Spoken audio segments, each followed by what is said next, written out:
Hello, what's up everybody? It's Bael, and today we'll be taking a look at the high-grade Jesta from Gundam Unicorn. So starting things off with a look at the box, because I want to try something different. You can see there are 3 Jestas on there, right? And first of all, I really like the way this art is done. It has this kind of weird texture to it, just the way it's done. I really like it.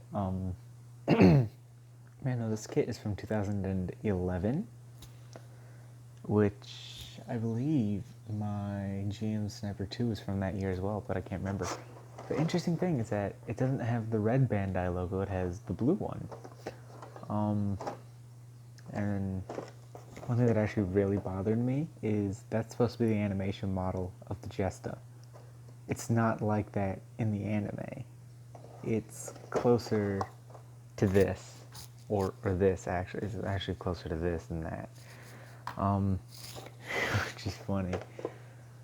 But yeah, this thing retails for about, what was it? Let me check again. About $20. I mean, my Hobby Lobby had this thing for 19. But because tax and everything, it ended up coming out $21, which I mean, still cheaper than Amazon. Actually, on Amazon, this guy was like 40, so no thanks. So as far as some size comparisons, I have quite a bit on me. And I know I'm saying a lot, but I'm just trying to decide which one to go with first. I guess we'll go in order of smallest to tallest. So first you have the Core Gundam, which I am going to review eventually. He's one of my favorites right now. And then, which one of these two is taller? Yeah, okay. And then you got the Alto, which for some reason just kind of looks like a slim down shrunken version of the Jesta to me. I don't know why, it just does. It's going crazy. I'm crazy. Okay, let's work with me here, guys.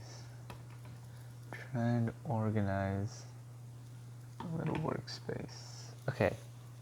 And then next we have the Wing Gundam Fsd, which I am going to review eventually as well. Then we have one of my favorite models so far, Gundam Fsd from the Origin, and that's around the size of a normal mobile suit within the Universal Century. These are both high grades at 1 to 144th scale. So here you have a mobile suit during the 1 Year War versus around the time of Unicorn. Yeah, Jesta is definitely taller, and so the Jagan would be around the same size as well, which is insane to think about. And then you have, it's obligatory at this point, Jim, which is barely taller than the FSD. Then you have one of my favorite real grades, the Quanta, which is just about as tall as the Jesta, just a wee bit shorter there. And then, because it's my namesake, the Bael, which is also about as tall. And then, reaching all the way over for this one, the Master Grade Jagan. Just about half as tall as the Jagan is, which is insane to think about. And then, just because, little 1/144 scale Hiro Yui, which I did paint. Made me want to kill myself. not literally. Okay. As far as accessories go, you get 1 rifle, 1 shield,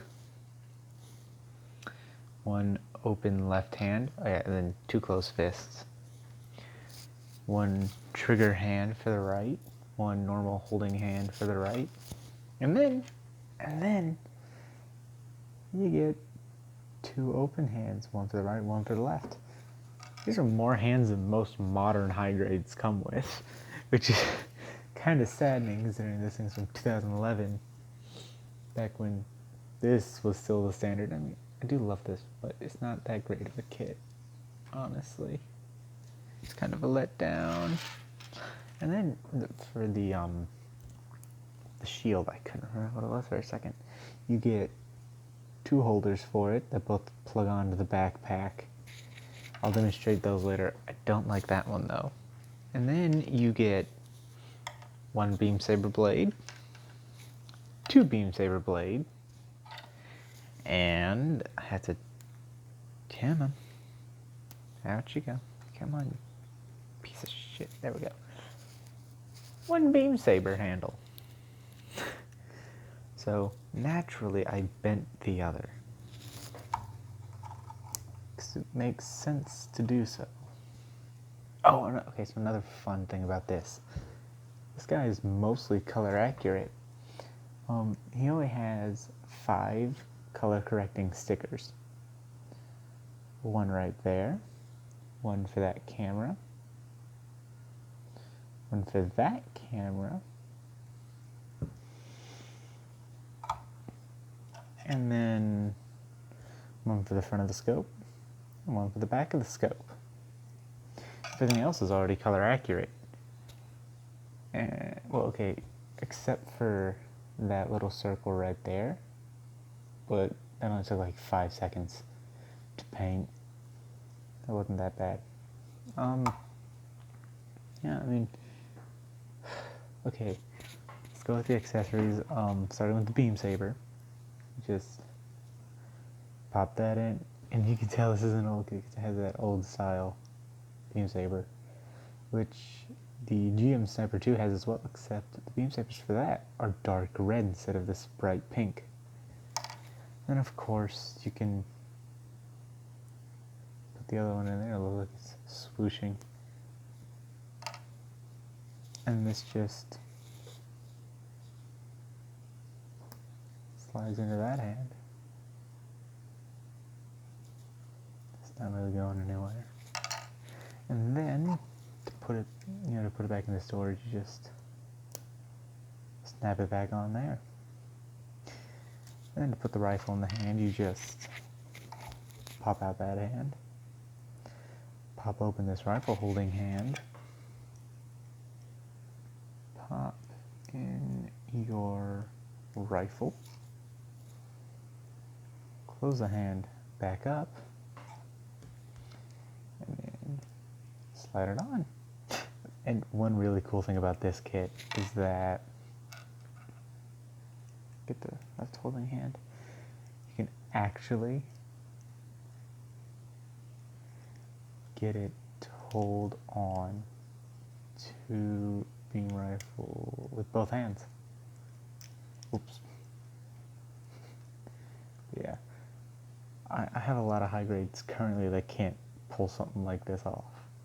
The fact that this guy can, and he's from 2011, is fantastic.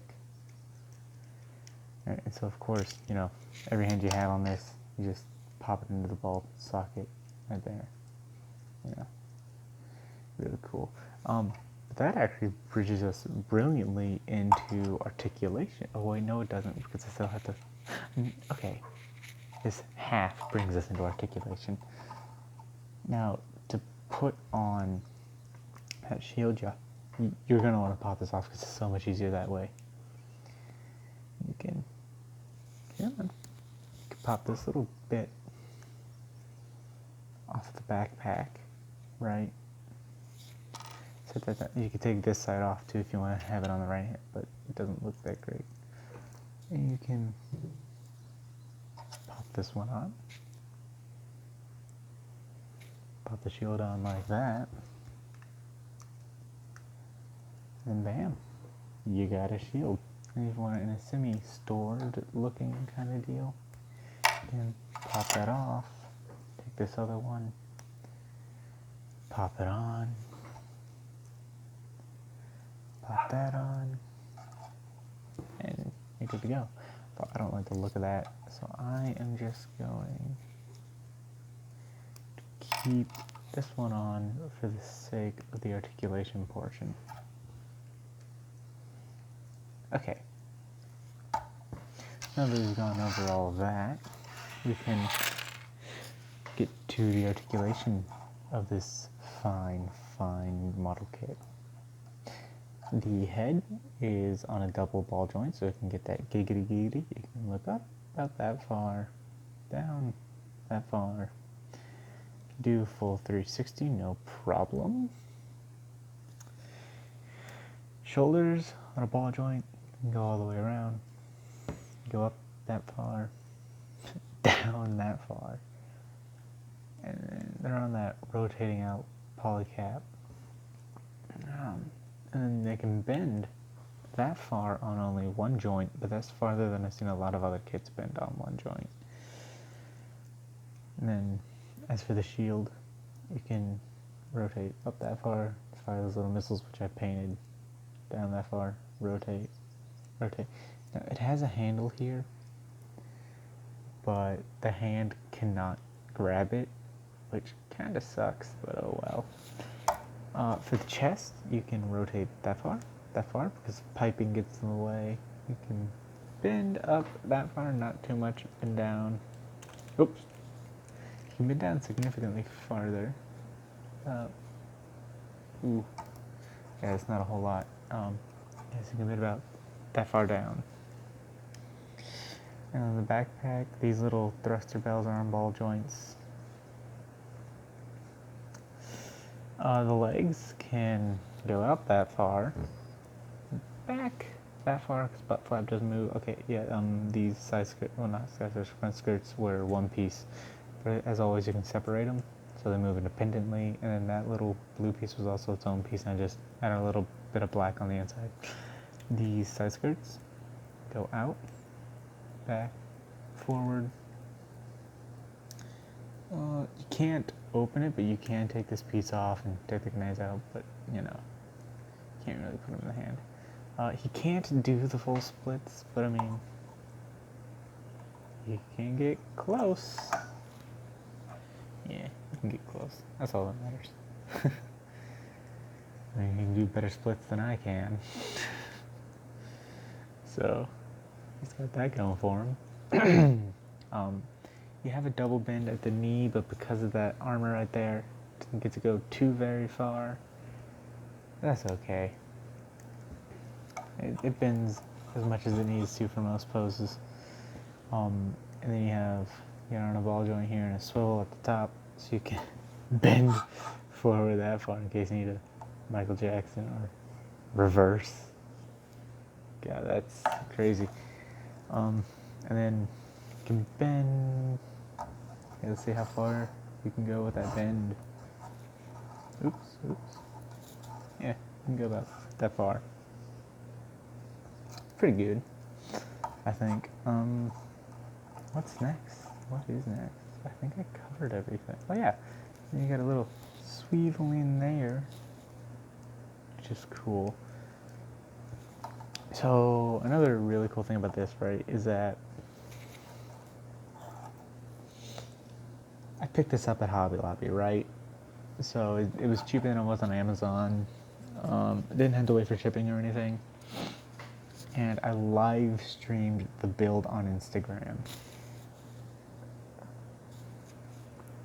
So, it's far, okay, so you might have noticed I put decals all over this thing. Well, not all over this thing, but on it. It comes with a fairly large sheet of decals, you know, for a kit this size, but most of them are duplicates of like that EFSF, the little cross, and then Londo Bell and Anaheim Electronics logos, and I didn't want to use either of those because I don't really use them on most of my kits that come with that kind of stuff. I did take, however, that extra EFSF and put it on the Jim Jim. I just put all my spray decals on this guy. Okay, that did not come with this kit. That came with the Thunderbolt Gem, which I am going to review eventually. Actually, okay, I can tell you exactly what my next review will be, because why not? So, this was today's review, and hopefully tomorrow, maybe, I will review which one was it I was going to do? Because I have a few of them I can do. Actually, I have a lot of them I can do. Because I only reviewed, this makes 8 out of soon to be 27, because I have the Revive RX-782 coming in. You know what? To commemorate that, the next review will be the FSD Gundam. Or maybe the GM Guard Custom. Or maybe Gundam Zabanya. Or maybe, since I already reviewed its successor, the Strike Gundam. Or maybe, since I reviewed one of its buddies, the Hyakushiki. Or maybe, it's one of my favorites right now, the Wing Fenice. Yeah, this is starting to get crowded. It is. Or maybe, since it's the namesake of my channel, the Gundam Bael. And also, since I haven't done any IBO kits yet. I've built 2 of them, I just haven't reviewed any of them. Or maybe, since it's my first custom, the GM Sniper 2. Or maybe, since I haven't reviewed a real grade yet, the Quanta. I would review the Exia, but I kind of broke that. Or maybe I'll just make my next review the Core Gundam. Nah, who knows. Anyway, this has been Bael from Bael Review Shit. This is Gundam Bael. And today we reviewed the Jesta. Till next time, ciao.